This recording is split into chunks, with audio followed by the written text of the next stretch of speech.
Bonjour à toutes et à tous, j'espère que vous allez bien. Alors aujourd'hui j'aimerais parler du faux self. Alors j'ai déjà abordé le sujet du faux self dans un audio et je vais revenir sur ce faux self parce que j'ai des précisions à apporter. Et j'aimerais aussi parler du faux self du chaser, car oui, le chaser a aussi un faux self, notamment quand il est dans son syndrome du sauveur. Alors c'est vrai que j'ai posé la question sur le groupe Les Monologues d'une Flamme. Et j'ai eu 20 réponses de femmes, en majorité chaser en parcours long, qui ont, oui, qui ont confirmé avoir eu ou avoir un syndrome du sauveur. Alors c'est très récurrent dans les parcours de flammes jumelles, dans les parcours longs, que le chaser à prédominance yang ait le syndrome du sauveur. Et le runner, forcément, qui a un faux self aussi assez imposant. D'ailleurs, c'est pour ça que c'est assez diabolisé, le faux self. Parce qu'on se fie à celui du runner, qui entrave la relation entre les jumeaux, voire crée des problèmes de communication et de compréhension. Mais en soi, le faux self, c'est pas quelque chose de négatif. Tout le monde a un faux self, c'est ce qu'on appelle communément les masques sociaux. Le faux self, c'est un peu le moi social. C'est l'intermédiaire entre nous et l'extérieur. C'est ce qui nous permet de nous protéger, en tout cas de préserver notre intégrité et de maintenir une certaine distance avec les personnes autour. Sauf bien sûr quand on est dans des milieux où on se sent bien, on se sent en sécurité, où on retrouve son authenticité. Le faux self, c'est un moyen d'adaptation, ça inclut les règles de savoir-vivre, de bienséance, de politesse, parce qu'on évolue quand même en société. Ce qui devient problématique avec le faux self, c'est quand il est trop imposant, quand le moi il est totalement inhibé, il est totalement mis de côté, ou qu'il est muselé. Alors voilà, on arrive à trouver son authenticité. On se connaît, mais face à des personnes, on va mettre en place ce faux self et le moi, on l'écoute plus. Et quand on n'écoute plus son moi, quand on n'est pas reconnecté à sa nature profonde, on a souvent tendance à occulter ses besoins et ça crée de grosses douleurs, une espèce de désespoir, un vide intérieur.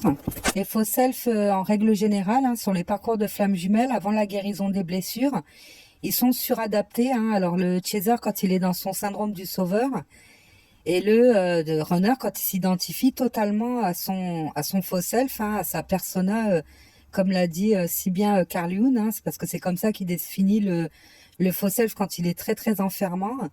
Et dans ces cas-là, c'est l'ego qui pilote les faux self, avec ses peurs, les traumas.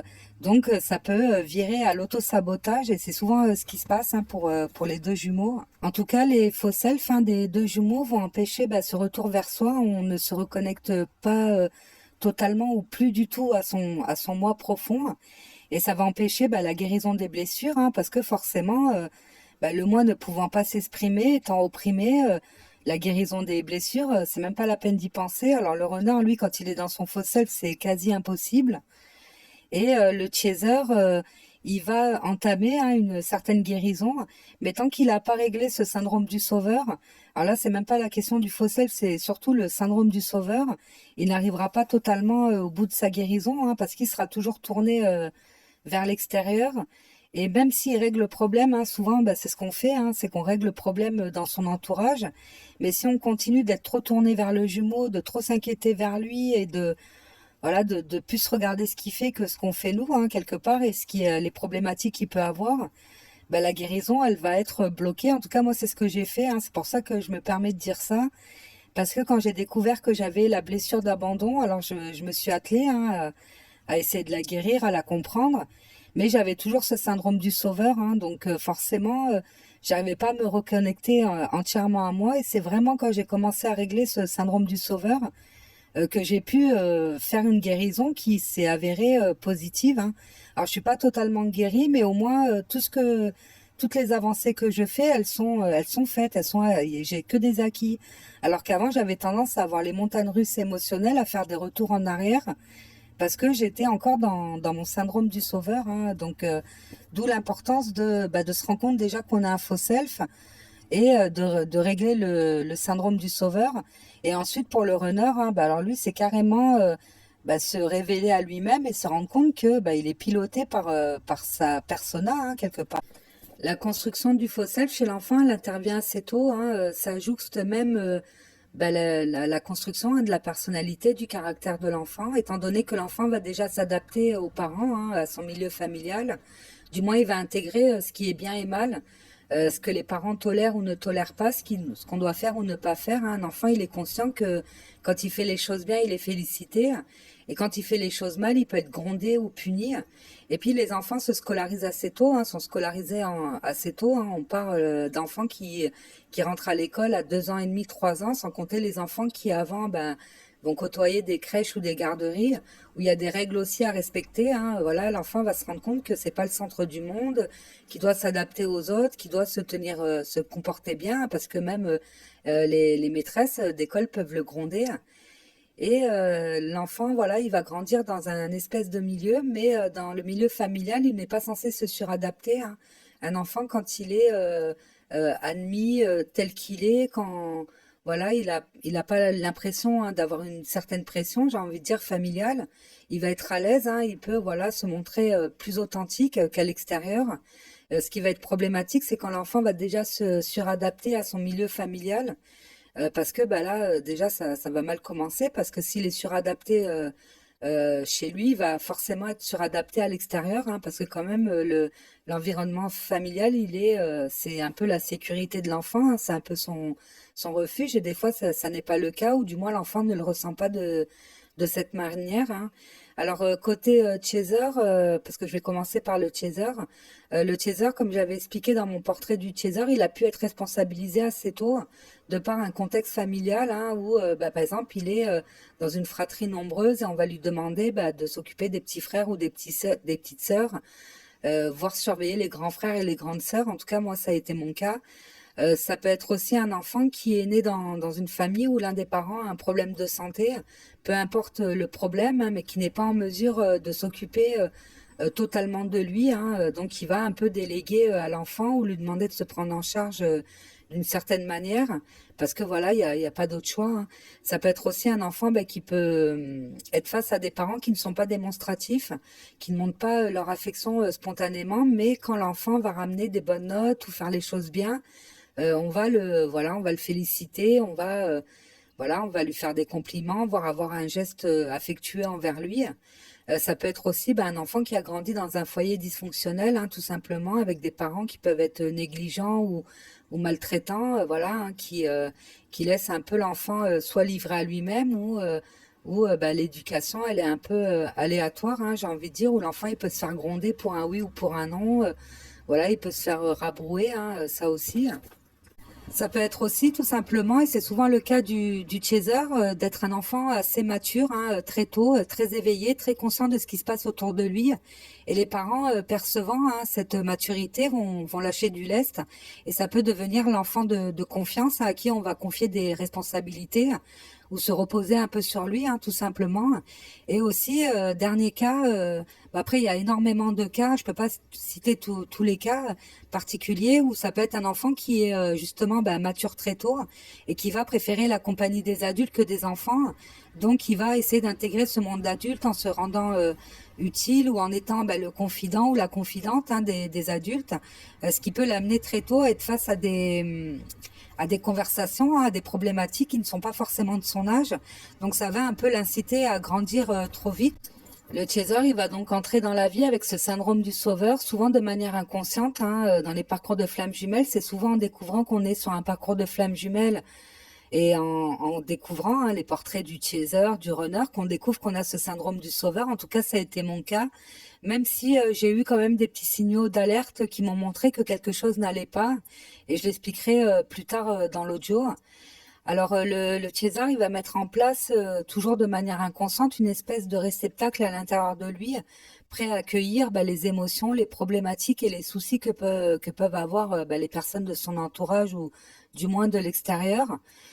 Et voilà, donc il va devoir gérer tout ça, hein, l'émotionnel extérieur et puis le sien, hein, parce que voilà, le chaser n'a pas ce bouton off, hein, n'a pas cette capacité de se déconnecter de son émotionnel. Alors les deux jumeaux sont très empathiques, le runner l'est aussi, il ressent les émotions des autres, mais il ne va pas se faire submerger, hein, c'est une espèce d'entonnoir. Donc ça rentre à l'intérieur, mais ça ressort presque automatiquement parce qu'il n'a pas la capacité déjà de gérer son propre émotionnel, donc il va pas s'embarrasser de l'émotionnel des autres, hein. Alors toujours de manière inconsciente, hein, c'est vrai que c'est une espèce de mécanisme. Avoir le syndrome du sauveur, c'est quand même souffrir d'une mauvaise estime de soi, d'un manque de confiance et surtout d'une dépendance affective, hein. Ce qu'on veut, c'est être aimé, être reconnu, être apprécié.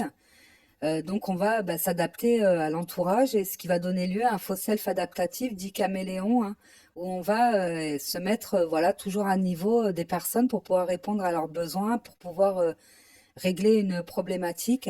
Alors le syndrome du sauveur, il se décline aussi de plusieurs manières, hein. C'est pas forcément quelque chose de positif. Où on peut rechercher des personnes hein, qui ont des problèmes justement, que ce soit des problèmes de vie, problèmes psy ou d'addiction, surtout dans les relations amoureuses, afin d'avoir une certaine emprise sur elles. Alors c'est pas fait consciemment, au départ on veut les sauver, mais si ça ne fonctionne pas, si la personne ne répond pas à nos attentes, on peut devenir très agressif, très manipulateur, hein. Donc voilà, on va alterner sauveur et bourreau, et puis la personne va souvent être victime, hein. Ça donne lieu à des relations assez toxiques, ce qui n'est pas le cas du chaser, hein. Le chaser, c'est plutôt un sauveur empathique qui va plutôt accueillir les personnes qui viennent à elle, même si on va rechercher une problématique ou une façon d'aider, ou voilà, mais c'est pas dans le but d'obtenir quelque chose en retour, du moins d'obtenir un service ou de maintenir la personne dans une dépendance. C'est plutôt pour se protéger, en partant du principe que si on fait les choses bien, si on aide la personne, elle ne nous blessera pas en retour, elle nous fera pas de mal, hein, ce qui n'est malheureusement pas toujours le cas. Mais par contre, on peut entrer dans ce triangle démoniaque hein, de Cartman, de passer de sauveur à bourreau vis-à-vis de notre jumeau, parce qu'on va pas comprendre son rejet, on va pas comprendre sa fuite, on veut le sauver hein, totalement. Et ça peut être la seule fois où on est face à cette situation hein, et avoir eu des relations très saines. En tout cas, ça a été mon cas hein, dans mon parcours amoureux. J'ai plutôt été avec des sauveurs, moi. J'ai pas été avec des personnes à problème, hein. J'ai jamais rencontré des personnes, en tout cas dans ma vie amoureuse, qui avaient des addictions ou des problèmes psy ou voilà quoi que ce soit. Ça a été vraiment mon runner le seul. Alors je dis problème psy parce que moi j'avais pas identifié hein, forcément qu'il avait une blessure de rejet. J'avais pas compris ses comportements. Maintenant je vois les choses autrement. Mais c'est bien la seule fois, et c'est vrai que face à son jumeau, on peut entrer dans une certaine manipulation, on peut même devenir agressif et colérique parce qu'il ne répond pas à notre aide, hein, quelque part, et en tout cas il la rejette en bloc. Et ça va amener énormément de désespoir et d'incompréhension parce qu'on voulait vraiment le sauver, hein. On voulait le sauver, ce jumeau ou cette jumelle. Et lui, il veut pas, il préfère partir dans des relations qui sont pas forcément saines pour lui. Et c'est d'autant plus incompréhensible.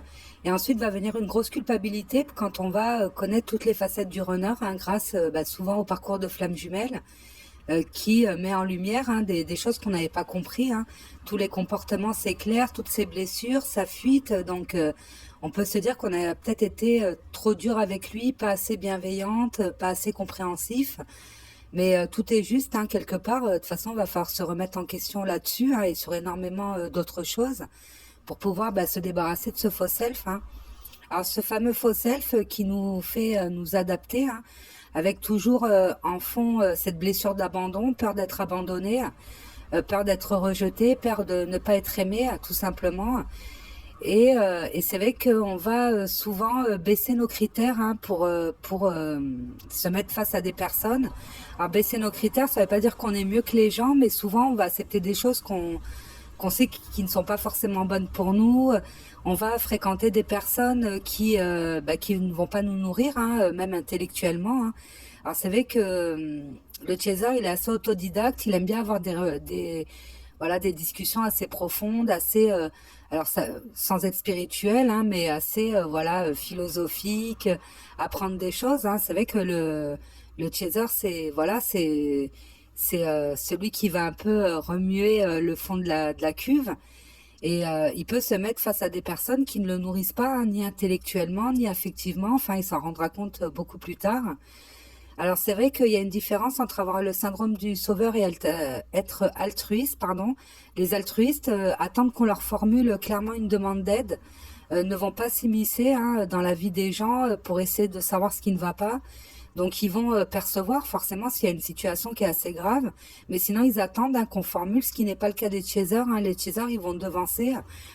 Alors on se retrouve souvent à faire des choses qu'on n'avait pas forcément envie de faire. Hein. Voilà, on peut se proposer à garder les enfants de la copine le week-end parce qu'elle va travailler, parce qu'elle nous a dit qu'elle était embêtée. On peut se retrouver aussi à avoir du mal à réclamer ce qu'on nous doit, voire à récupérer des objets qu'on a prêtés de peur de passer pour un rapace, une radine. Voilà, ça c'est dans les cas vraiment extrêmes hein, où on n'arrive même pas à récupérer son dû. Après, avoir un faux self adaptatif ne veut pas dire qu'on n'a pas de caractère ou de personnalité, d'autant plus qu'on voit très bien ce qui se passe. Hein. Parce que souvent, les personnes qui ne formulent pas les demandes vont avoir tendance à passer par des petits chemins détournés, voire à nous prendre pour des imbéciles. On le perçoit, mais on va pas forcément le dire. Une grosse difficulté à poser des limites. Hein. Et puis en même temps, les personnes qui ont le syndrome du sauveur empathique, comme c'est souvent le cas des chasers, elle dégage quelque chose de très protecteur, voire une espèce de fibre maternelle ou paternelle. Et je peux comprendre que les personnes soient attirées hein, vers les sauveurs empathiques, hein, c'est tout à fait normal. On a l'impression un peu d'être materné ou paterné. Et c'est vrai que souvent, moi, je me rendais compte que j'avais des amis de mon entourage qui s'infantilisaient hein, face à moi. J'avais l'impression que c'était des enfants parce qu'ils savaient que j'allais les sermonner, que j'allais m'inquiéter pour eux. Donc voilà, ces personnes-là aussi, elles ont un manque affectif hein, quelque part, donc faut pas leur en vouloir. Mais ce faux self, il doit disparaître parce que les besoins sont occultés, hein, comme je l'ai déjà dit, ce qui amène énormément de frustration, des moments de crise de colère, de larmes, une détresse intérieure, hein, un vide intérieur voilà. Hein, donc imaginez le vide intérieur plus le réceptacle qui est plein des émotions extérieures, ça vire au burn-out. Hein, on a des fatigues constantes. Souvent, on va avoir des maux physiques. Moi, je pensais que j'avais un problème de thyroïde parce que j'étais fatiguée tout le temps. J'étais souvent stressée, j'étais vraiment à fleur de peau. Et même avant la rencontre avec mon jumeau, hein, où j'avais été faire des examens pour vérifier ma thyroïde parce que j'étais persuadée que voilà, hein, donc ça peut être aussi voilà de l'arthrite, voilà des douleurs, hein, parce que forcément on récupère toute l'énergie des gens et puis on se régénère pas, on perd la nôtre aussi, hein, donc ça devient compliqué. Et souvent on va donner le change, c'est-à-dire qu'on va sourire même quand ça ne va pas, même quand on est triste, mettre la bonne humeur, être toujours souriant, être toujours dans la compassion et pas forcément exprimer notre mal-être. En tout cas, moi, ça m'a posé problème quand j'ai eu ma nuit noire de l'âme, hein, parce que j'ai perdu énormément de poids. J'étais vraiment pas bien, on pouvait pas l'occulter, hein, que j'étais vraiment très mal. En plus, habituellement, moi, je mettais l'ambiance, je plaisantais, j'étais tout le temps en train de parler. Tout le temps en train de créer une conversation parce que je supportais pas les blancs. Ça c'est un truc, j'ai énormément de mal avec les silences. Donc j'étais tout le temps en train de parler. Et là j'y arrivais plus, hein, j'arrivais plus à faire l'effort, j'avais plus d'énergie, j'étais complètement HS. Et j'aurais aimé à ce moment-là qu'on me demande hein, comment tu vas, qu'est-ce qui va pas, parce que ça se voyait. Et puis finalement les personnes ont fait comme si de rien n'était. Et puis quand j'ai essayé de me confier à des personnes qui savaient que j'avais eu une relation avec mon jumeau, alors très peu, hein, j'avais 2 personnes sur l'entourage. Alors je parle de l'entourage, les connaissances, hein, pas mes vrais amis, à qui j'ai voulu parler hein, parce que j'en pouvais plus. Et puis c'était c'est bon, de toute façon il était trop jeune pour toi. Et puis un perdu, 10 de retrouver, tu trouveras quelqu'un de bien, t'inquiète pas. Alors que moi, c'est pas du tout ce que j'avais envie d'entendre, donc on m'a balayé ça d'un revers de main. Et puis moi, en retour, j'écoutais les personnes me raconter des problèmes, mais qui étaient insignifiants comparés à la détresse que j'étais en train de vivre. Et là, j'ai commencé déjà à avoir un déclic, à me dire non, là, il y a quelque chose qui va pas, parce que pour une fois, j'ai besoin de quelqu'un et je trouve personne en fait. Hein, c'est ça le problème. Donc là, j'ai commencé déjà à avoir une prise de conscience. Et puis un ami, hein, une personne que je considérais comme un ami, qui m'a enfoncé totalement. Hein, voilà, donc à aucun moment il m'a demandé si j'allais bien. Et au contraire, il m'a complètement enfoncé. Hein, il a un peu profité de ce moment de faiblesse que j'ai trouvé très lâche en tout cas. Et ça, j'ai gardé rancune. Alors j'ai pas coupé les ponts de suite, mais j'ai coupé les ponts quelques temps après. Et je me suis sentie libérée. Je me suis sentie comme si on m'enlevait un poids. Je me suis dit, mais en fait, c'était un boulet. J'ai pas d'attache émotionnelle pour cette personne. Voilà, je sais qu'elle me manquera pas. Je sais que j'ai coupé les ponts définitivement. Et là, il s'est posé un cas de conscience où je me suis dit, ben finalement, enfin, si je tiens pas aux personnes que j'aide, pour qui je suis présente, alors là, c'est qu'il y a un problème. Alors, je parle pas de mon noyau dur, hein, parce qu'en règle générale, le chaser, heureusement, hein, qu'il a des amis, qu'il va considérer comme de la famille, des gens de confiance, les enfants, la famille. Voilà, hein, donc heureusement avec qui il arrive à être authentique, où il n'y a pas le syndrome du sauveur qui se manifeste, tout ça. Moi, je parle vraiment de l'entourage parce que mes amis ils étaient loin, on n'habitait pas dans la même ville, on se voyait très peu. Hein. Moi, je parle vraiment des gens, voilà, qui m'entouraient à ce moment-là, des connaissances ou des collègues de travail. Et et je me suis dit bon là il y a un souci parce que c'était pas l'image que j'avais de moi. En tout cas, je pensais pas être hypocrite. Je pensais que j'aidais parce que j'aimais bien les gens. Et au final, quand j'ai fait la liste des personnes que je devais aider par amour, on va dire, ben, il restait pas grand monde, il restait que mon noyau, hein, quelque part. Et là, je me suis dit, non, là, il y a un problème. C'est vraiment là que j'ai ouvert les yeux, hein, comme quoi la nuit noire de l'âme, je me demandais toujours ce qu'elle m'avait apporté. Mais ça m'a permis de faire le premier nettoyage où, de toute façon, je voulais plus rien donner, hein, j'avais tellement été déçue. Alors j'en étais devenue à un extrême, hein, c'est-à-dire que dès qu'on me parlait, qu'on me disait, est-ce que tu... Ah non, je peux pas, non. Alors moi, c'était radical, c'était à l'extrême. Maintenant, j'ai modulé, hein, heureusement, on peut quand même compter sur moi, voilà, mais voilà, comme dans le groupe, hein, j'ai lu un commentaire, hein, parce qu'on discute, d'ailleurs, venez nous rejoindre hein, sur Facebook dans les monologues d'une flamme, où une personne disait, j'aide quand on me formule une demande d'aide. Et c'est vrai que moi, c'est pareil, hein, je me suis reconnue là-dedans, je me suis dit, voilà, moi, si je dois aider, c'est que la personne, elle est dans le besoin et qu'elle me le demande explicitement. Et je le ferai de bon cœur, hein, voilà, mais voilà, en tout cas, je sais que le syndrome du sauveur, il a commencé à sauter à ce moment-là. Et puis c'est le but de se débarrasser. On va avoir des signes, on va avoir des prises de conscience. Alors ça, je vais en parler. Comment, voilà, se débarrasser du faux self. Je vais en parler quand je vais attaquer la partie du runner, parce que le runner, j'assimile ça plutôt à la persona. Hein. Carl Jung, il a fait des travaux sur ça. Il a expliqué comment la construction et la destruction. Hein, lui, il estime que le faux self finira par se détruire hein, de toute manière. Et je vous expliquerai le processus que j'ai reconnu. En tout cas, moi, c'est ce qui s'est passé pour moi. J'ai relevé des informations qui me semblent assez importantes. C'est que le faux self caméléon, il est souvent attenant aux femmes et au HPI, souvent au potentiel intellectuel. Et Cécile Ricolo hein, de la chaîne Amour Conscient, je vais vous mettre le lien en description si vous la connaissez pas, qui est aussi pour moi une référence en matière de flammes jumelles. Elle appelle pas le runner runner, elle l'appelle la prédominance subconsciente yin. Et elle estime, hein, en tout cas, elle explique que c'est un haut potentiel émotionnel et que la prédominance consciente yang est un haut potentiel intellectuel. Alors je pense que ça serait pas mal d'aller creuser. Alors moi, je me suis renseignée un peu sur les HPI. Je me suis reconnue hein, dans certains points. Après, je pense qu'il faut quand même aller voir quelqu'un qui pourrait peut-être poser un diagnostic en tout cas, mais ça peut aider. Hein, c'est vrai que ça pourrait aider sur le parcours. Alors, on va passer aux besoins. Alors, les besoins, quand ils ne sont pas comblés, hein, forcément, c'est ça qui pose problème quand on a un faux self, peu importe qu'il soit adaptatif, pardon, ou figé, comme a le runner. Alors, se donner de l'amour, je sais que c'est pas évident. Hein, c'est vrai qu'on associe souvent l'amour à l'affection, à la tendresse, au charnel, hein, même parfois. Mais moi, ce que je peux vous conseiller, c'est projetez-vous hein, quand vous aimez quelqu'un, qu'est-ce que vous lui apportez à cette personne. Alors souvent, vous allez me dire de l'écoute, de la bienveillance, des soins.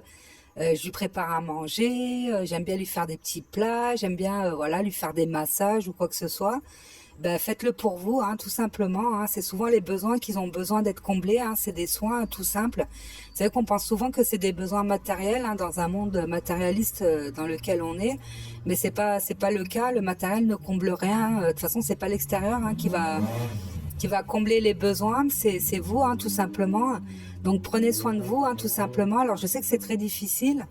Moi, quand je me suis débarrassée de ce syndrome du sauveur, ça a été presque en même temps, en simultané, avec l'âge où mes enfants, le grand était déjà grand, et le plus jeune ne voulait plus sortir avec moi, ne voulait plus faire d'activités, il préférait rester avec ses copains, ce qui est tout à fait normal.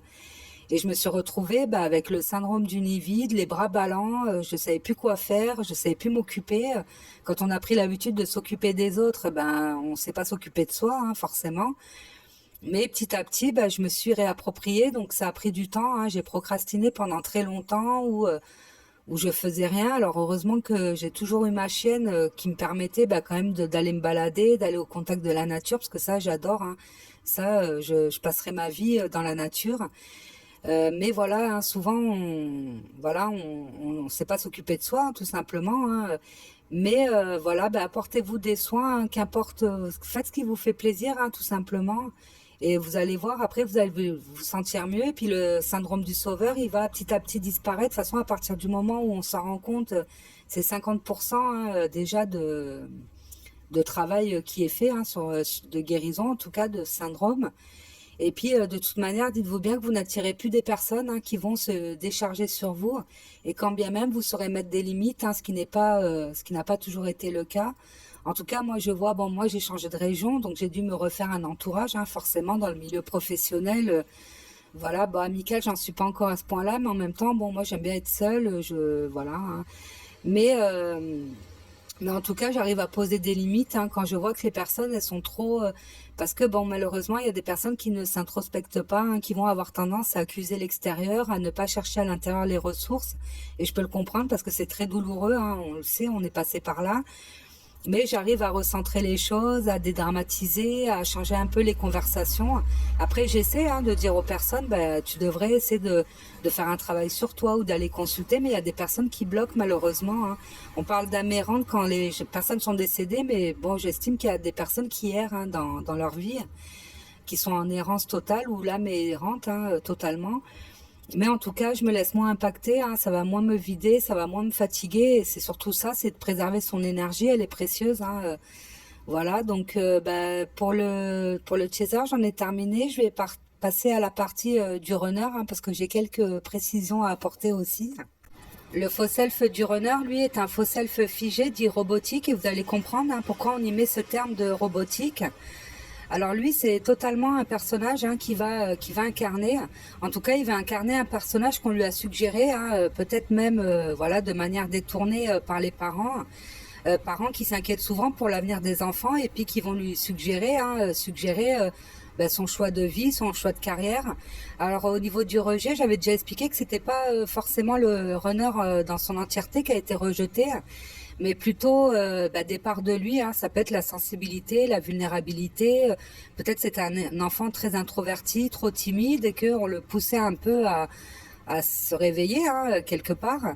Alors c'est souvent un enfant qui grandit dans une famille très traditionnelle, très normée, où il y a souvent voilà des valeurs familiales qui sont respectées, des traditions, des schémas qu'on reproduit de génération en génération. Hein. Alors ça peut être dans le cas d'un garçon, l'homme qui travaille, hein, qui a une certaine carrière, et puis la femme qui doit rester à la maison, s'occuper de l'intendance des enfants.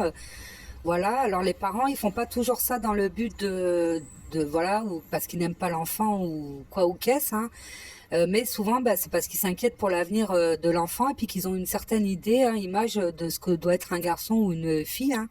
Et c'est vrai qu'on oublie souvent que les garçons, hein, dans une société qui était encore très très patriarcale il y a encore quelques années, hein, c'est vrai que ça a tendance un peu à se déliter, hein, mais on y est encore. Où les garçons, voilà, on leur disait, non, tu dois pas pleurer, t'es pas une fille. Tu dois pas jouer à la poupée. Hein. Il y avait encore, voilà, des genres des idées reçues hein, quelque part. Donc voilà. Après, il a pu être rejeté entièrement, mais ça peut être des parts de lui, parce que j'ai eu un commentaire me disant que non, le runner avait eu une enfance très choyée, très couvée. Il ne manquait de rien, mais qui portait, enfin l'âme portait la blessure. De rejet en elle. Alors déjà, moi le terme voilà de d'âme blessée, moi ça me pose un peu problème. Hein. Pour moi, une âme, elle a pas de blessure. Hein. D'ailleurs, les personnes qui font des espérances de mort imminente. Alors je sais que je fais souvent le parallèle, mais pour moi, les deux se rejoignent un peu ben, on voit bien que les personnes sont complètement détachées du matériel, il n'y a plus de douleur physique ni morale, on est dans l'amour pur, hein.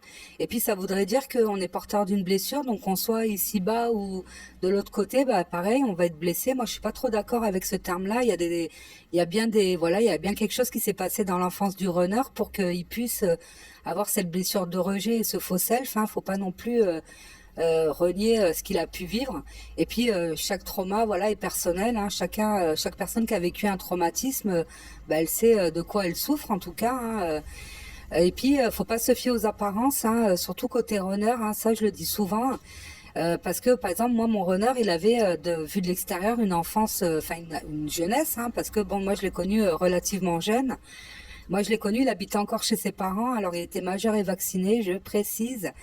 Mais il vivait dans une espèce de dépendance, hein, attenante à la maison des parents. Donc il avait tous les avantages, hein, il avait la tranquillité, il pouvait aller se servir dans les frigos, dans les placards, c'était parfait. Voilà, c'est lui qui faisait le choix des vacances, hein, quand les parents prenaient les congés, ben et voilà, c'est lui qui suggérait le choix de destination et les parents s'y pliaient de bonne grâce. Sa mère, elle n'hésitait pas, par exemple, à venir le chercher quand il loupait le bus. Il y avait aucun souci là-dessus. Et c'est vrai que vu de l'extérieur, en plus comparé moi à mon enfance, j'estimais que lui c'était Disneyland, hein. Je me disais mais quelle chance il a d'avoir des parents comme ça. Et d'ailleurs, ça dénotait un peu avec ben, la tristesse et le mal-être que je ressentais en lui. Je comprenais pas, hein, honnêtement, parce que moi, j'avais pas l'empathie que j'ai maintenant, hein, voilà, j'avais beau avoir un syndrome du sauveur, mais je comprenais pas, hein, voilà. Et puis, ben, finalement, ben, c'est là qu'il m'avait confié que son père, ben, voilà, l'insultait, le rabaissait, voire lui donnait, enfin, le traitait avec des insultes assez homophobes. L'obliger à se battre pour qu'il puisse sortir en estimant qu'un garçon il doit se défendre à l'extérieur, alors que de vue d'extérieur c'était la famille Ingalls et puis finalement à l'intérieur de la maison c'était la famille Adams, hein, comme quoi faut pas se fier aux apparences, hein. Et moi l'avantage que j'ai eu, hein, avec mon runner, c'est que je l'ai connu assez jeune, donc il démarrait à la vie active, hein, et surtout, il était chez ses parents et le faux self, il était en cours d'installation, hein, il n'était pas ancré. Donc il y avait des moments où il était totalement dans son faux self et des moments où il arrivait à être très authentique, en tout cas même en ma présence. Mais je voyais qu'il y avait une certaine, voilà, une certaine différence de comportement, hein. Je voyais que, voilà, j'avais l'impression, ben, comme je le disais, Dr Jekyll et Mr Hyde, hein, ils changeaient totalement de personnalité. Et puis il n'avait pas exploré toutes les sphères, hein, voilà, professionnelles. Il démarrait la vie professionnelle. Lui, il sortait un peu bah, de son cocon pardon, familial, amical, hein, pour se lancer dans la vie professionnelle. Donc le FOSEF n'était pas ancré comme il peut l'être maintenant, hein.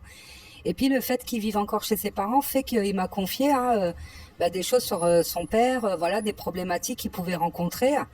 Et ce qui est peut-être pas le cas des runners quand vous rencontrez un runner qui a, par exemple, une trentaine d'années, une quarantaine d'années, hein, peut-être il peut penser que ses parents voulaient tout simplement son bien, que c'était lui le problème, donc ils vont pas forcément se confier sur ce qu'ils ont vécu. Ils vont peut-être même idéaliser. Alors je dis pas que les parents ont forcément été dysfonctionnels ou quoi que ce soit, hein, mais ben, il y a quand même eu une problématique, hein, au bout d'un certain moment pour qu'il ait un faux self aussi ancré et une blessure de rejet, hein, voilà, parce que j'ai l'impression que quand on n'a pas toutes les données, on a tendance à sortir la carte Joker qui a la 5D ou les vies antérieures. Mais comme je l'ai dit, tout est là, hein, voilà, on a toutes les cartes en main pour pouvoir avoir quelque part analysé une situation, hein, voilà. Enfin, du moins, c'est mon point de vue, hein, c'est le point de vue que j'ai. Le runner, il va se plier un peu à ce qu'on attend de lui, hein. Et puis, quand il va commencer à mettre en place ce faux self suradapté déjà vis-à-vis de son entourage, hein, surtout de sa famille, il va se rendre compte que ça fait plaisir aux parents, que les parents sont rassurés. Donc, ça va un peu l'inciter à continuer, hein. Donc, il va entrer dans la vie avec ce faux self. Alors, c'est vrai que lui, il entre dans la vie avec beaucoup plus de sécurité. Et puis, le faux self n'étant pas ancré totalement, il va prendre ça un peu comme un jeu, hein. Donc, ça va lui permettre un peu de moduler ses comportements. Voilà, il va voir si ça fonctionne. Et puis, en règle générale, ça fonctionne, hein, totalement. Et il va incarner une espèce voilà de personnage avec toutes les idées reçues et les croyances limitantes, en tout cas la représentation qui s'en fait. Hein. Donc s'il incarne par exemple l'homme viril, donc pour lui il va estimer qu'un homme ne fait pas la vaisselle, un homme ne doit pas pleurer, hein, voilà, donc ça va être un peu dans cet ordre-là. Après s'il incarne par exemple une personne très charmeuse, ça va être voilà quelqu'un qui va se montrer très sûr de lui, qui va être là, charmer tout le monde, très charismatique. Et puis la vie, hein, le choix des partenaires, le choix des relations, puis plus tard le choix du métier, tout va être en fonction hein, de ce personnage hein, quelque part, qui risque d'être enfermant hein, au bout du compte, parce que quand il va vouloir peut-être en sortir, hein, faire d'autres choses, ça va être impossible parce que ça rentrera pas dans le cadre de valeur du personnage. Donc ça peut être très compliqué. Et puis même au niveau des idées, hein, moi je partais du principe que j'avais du mal à débattre avec mon runner, que souvent il avait pas d'argument ou qui se mettait de mon côté. Alors moi je pensais que peut-être il osait pas trop s'imposer étant donné qu'on avait une différence d'âge, mais finalement je me rends compte que même vis-à-vis d'autres personnes, il avait pas vraiment d'argument. Hein. Donc souvent, comme il intègre des idées reçues, on peut débattre sur un sujet, puis si on lui demande d'argumenter, il pourra pas le faire, hein, tout simplement parce que il a pas creusé, c'est pas des convictions qu'il a, hein, donc ça peut tourner un peu en rond. Et si vous le mettez face à ces incohérences, il va se braquer et dire moi je suis comme ça ou je pense comme ça, et puis essayer de couper court. Donc souvent on a l'impression qu'il a une certaine mauvaise foi ou qu'il se remet très rarement en question, et c'est le cas, mais c'est surtout qu'il peut pas faire autrement, hein, tout simplement. Son entourage peut d'ailleurs lui reprocher hein, cette rigidité, l'impression que ça tourne toujours en boucle. D'ailleurs, son entourage qui en général manque un peu de profondeur ou ne prennent pas forcément position, hein, donc lui ça va l'arranger. Et puis il aura toujours cette tendance à pratiquer l'humour, l'autodérision, hein, pour quand même être d'agréable compagnie et compenser hein, justement. Ça va rester un peu dans le stade de la gaudriole, hein, j'ai envie de dire. Après moi c'est le cas de mon runner, hein, je sais pas pour les autres, mais c'est vrai que mon runner il avait tendance à partir dans des élans humoristiques hein, quand les conversations elles devenaient un peu trop sérieuses ou mais c'est pour ça qu'on l'aime aussi hein, parce qu'il est très très drôle. Et ce faux self va prendre toute la place hein, jusqu'à complètement absorber le moi. Le moi va disparaître hein, au bout d'un certain temps. Alors j'avais relevé cette image qui me semblait très intéressante, où ça expliquait que la barque, vous imaginez une barque sur l'océan, donc la barque c'est le faux self, le marin c'est l'ego, et en dessous, sous l'océan, hein, dans les profondeurs, on a le moi, on a la conscience, hein, tout ça est complètement noyé. Mais le moi, l'âme va essayer de sortir la tête de l'eau, hein, va essayer de forcer. Donc dans ces moments-là, le runner, il va se retrouver totalement démuni. Il peut être face à des états d'angoisse terribles, hein, des crises d'angoisse ou même des états dépressifs. Et ce qui va poser problème, c'est dans le cadre de l'intimité. Hein. Alors admettons que le runner incarne le personnage de quelqu'un de très séducteur, très charmeur, très charismatique, très sûr de lui. Dans l'intimité, hein, quand il va avoir une déconnexion du faux self, on peut être face à une personne qui est renfermée, qui broie du noir, qui peut être très pudique, donc à l'opposé, hein, ça amène énormément de contradictions. D'ailleurs, le runner peut penser qu'il est schizophrène, et souvent l'entourage du runner pense qu'il est schizophrène, hein, parce que ça s'y rapporte, hein, des changements soudains de comportement. Et le faux self, il est énergivore. Hein. Alors ça, c'est pour les deux jumeaux. L'avantage qu'il a, le runner, c'est que lui ne s'imprègne pas de l'énergie des gens, mais par contre, il en donne énormément à l'extérieur. Hein. Donc, imaginez un runner qui aurait un rétroprojecteur branché en permanence sur lui, en quasi-permanence. Tandis que le chaser, lui, il absorbe les énergies, même les mauvaises énergies. Hein, c'est ça qui va être très compliqué. Alors, le runner, si tant est qu'il ait une bonne hygiène de vie, une bonne structure physique, ça peut le faire, mais au bout d'un certain temps, arrivé à la trentaine ou à la quarantaine, ça donne lieu à des maladies, à des maux physiques, à des douleurs. Des problèmes de sommeil, de la somatisation, ça peut être très très compliqué à gérer pour lui, et il ne saura pas forcément pourquoi, et les médecins ne trouveront pas la cause de ce malaise. Et Carl Jung a très bien expliqué hein, ce processus de désintégration du faux self, hein, parce qu'il doit être détruit, parce que le moi doit s'exprimer, puis c'est le but, hein, c'est de s'incarner pleinement. Donc c'est l'inconscient qui va voilà envoyer des messages, hein, ça peut être des souvenirs douloureux qui vont remonter, voilà des choses qui sont pas très agréables. À l'extérieur, ça va commencer à se désaligner aussi, parce que quand par exemple le César il est dans son syndrome du sauveur, si quelqu'un lui fait remarquer hein, qu'il a des incohérences ou quelque chose qui ne va pas, une fois, deux fois, peut-être le César il va passer la main dessus, mais au bout de la troisième fois, il va quand même réfléchir, se remettre en question, s'analyser, s'introspecter. Ça peut exercer un déclic sur lui, ce qui n'est pas forcément le cas du runner, hein, où le runner il peut se braquer totalement, hein, voire tourner le dos à des personnes parce que il va estimer qu'il n'est pas apprécié pour ce qu'il est ou rejeté, alors que c'est peut-être des personnes qui voulaient tout simplement lui tendre la main. Et pour Carl Jung, il faut affronter ses ombres, hein, ses parts d'ombre en tout cas, et accepter déjà le fait qu'on n'est pas authentique et qu'on a un faux self. Hein. De toute manière, ça va être c'est le chemin de la libération et de la guérison hein, pour le runner ou toute personne qui a un faux self figé ou un faux self en général. C'est de se remettre en question et de se rendre compte qu'on ne fait pas les choses qui nous font envie. Et puis, de toute manière, l'extérieur ne va plus, ne va plus rien apporter. Hein, au niveau, il n'y a plus de plaisir, il n'y a plus d'envie, on s'ennuie, on tourne en rond. Alors c'est vrai que le runner, comme j'expliquais, il est adepte des plaisirs immédiats, des montées d'adrénaline et ou sinon des addictions hein, qui vont lui permettre de tenir le coup hein, quelque part, mais au bout d'un certain temps ça doit se désintégrer hein. Alors c'est vrai quand on parle d'attaque de l'ombre hein, souvent c'est ce qu'on entend dans les parcours de flammes jumelles, en tout cas c'est ce qui se disait à l'époque, où souvent on pensait que c'était des entités de l'ombre hein, un peu à la Star Wars qui allaient venir nous attaquer, alors que non hein, c'est tout simplement nos parts d'ombre hein, qui vont remonter. Et la destruction de la persona se fait hein, de toute manière. Alors c'est marrant parce que moi j'avais déjà noté ce processus. Hein, j'ai déjà fait un audio concernant le faux self où j'expliquais hein, que c'est l'extérieur hein, qui va amener la destruction du faux self parce que l'extérieur ne va plus convenir, hein, tout simplement. Et c'est vrai que quand j'ai découvert les travaux de Carl Jung, c'est ce qu'il dit aussi. Hein, donc, vous voyez, comme quoi, alors je dis pas que moi, je suis, analyste ou quoi que ce soit, mais pour moi, c'est la logique, hein, tout simplement, que l'âme, elle va vouloir reprendre sa place.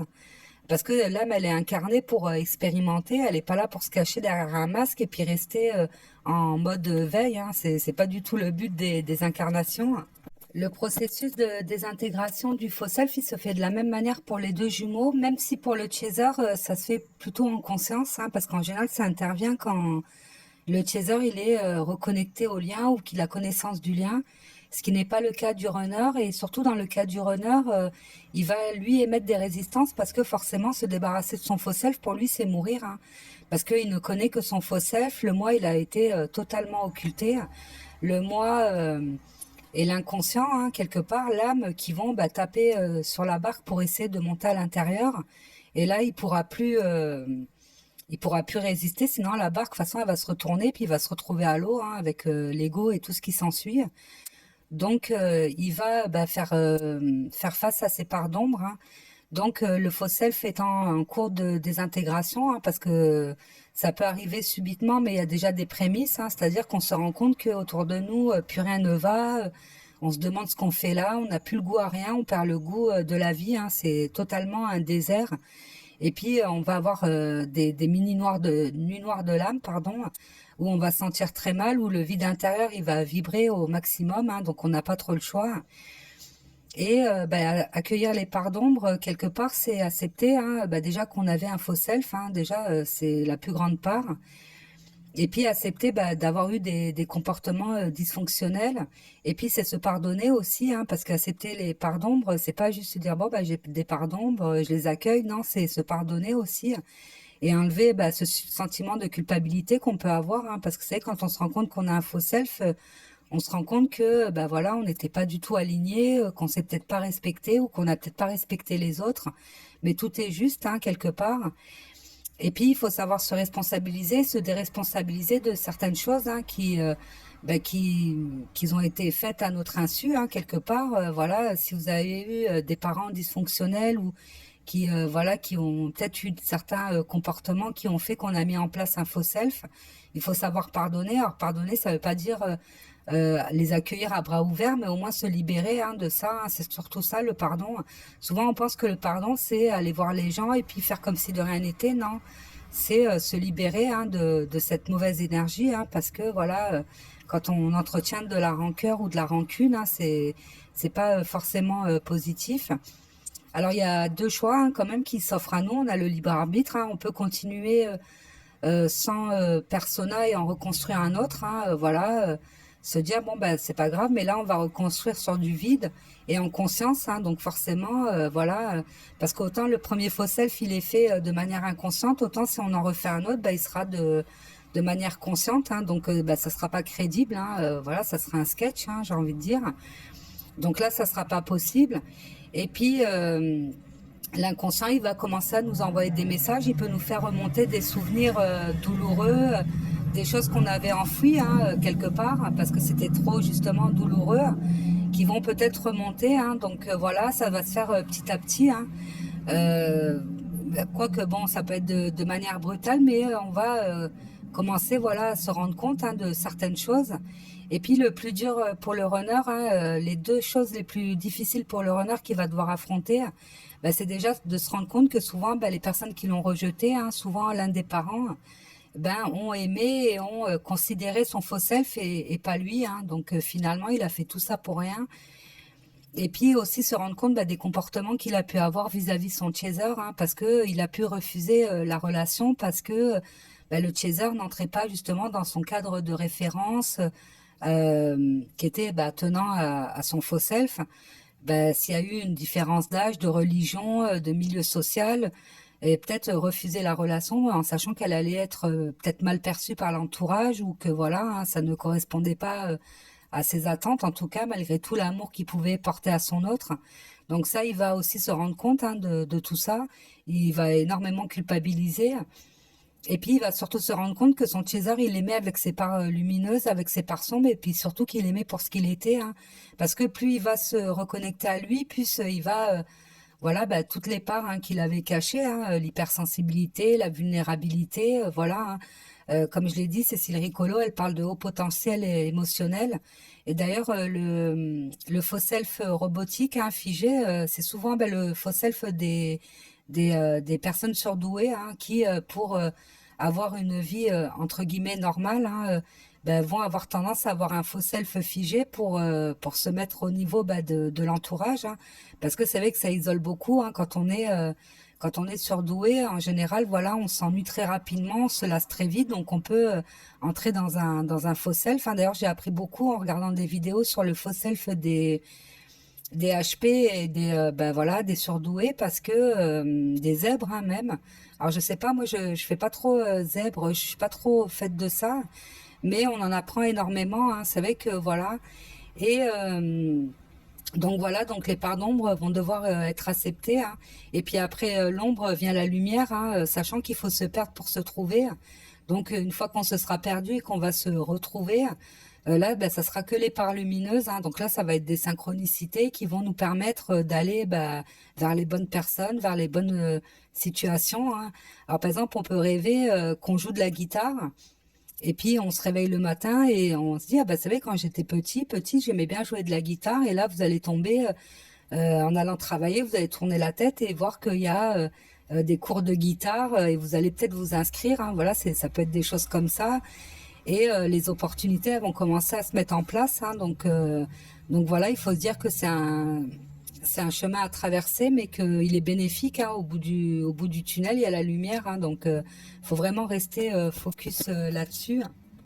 D'ailleurs, je ferai un audio sur les synchronicités et voilà, sur la magie des synchronicités, parce que c'est assez incroyable.